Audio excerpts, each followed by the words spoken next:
Je suis pas parmi ces gens qui ont vu Potemkin quand c'est sorti. J'étais trop petite. Je me souviens.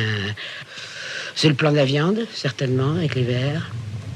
Et puis la petite tente dans laquelle est couché le mort et devant laquelle s'arrête la première personne.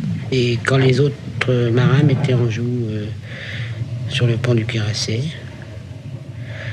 Puis au moment où l'officier commandait le feu, un grand marin moustachu qui criait un mot qui s'étalait en lettres énormes sur toute la largeur de l'écran.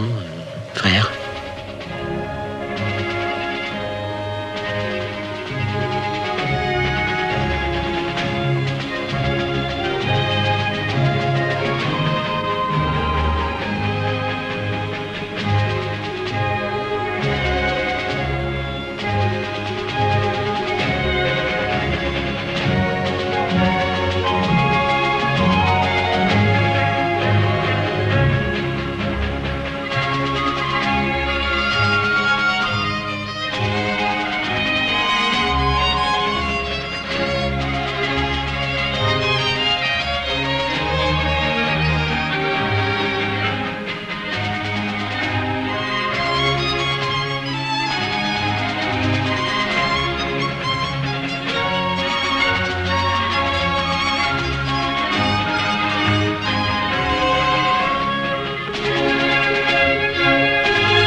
J'avais filmé Zatopek en 1952 aux Jeux Olympiques d'Helsinki. Ce qui nous était apparu comme une respiration, un îlot de paix dans la guerre froide, sera peut-être considéré par les historiens comme une véritable tentative de contact entre l'Est et l'Ouest. Une préfiguration de la diplomatie du ping-pong et du basket. À un moment où la guerre de Corée semblait préfigurer tout autre chose.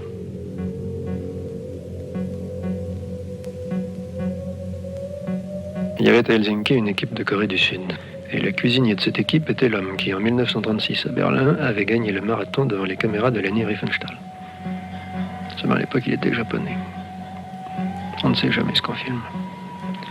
Leni Riefenstahl avait cru filmer un japonais, elle avait filmé un coréen.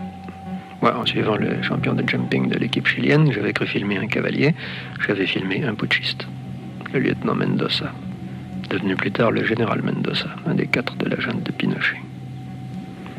On ne sait jamais ce qu'on filme.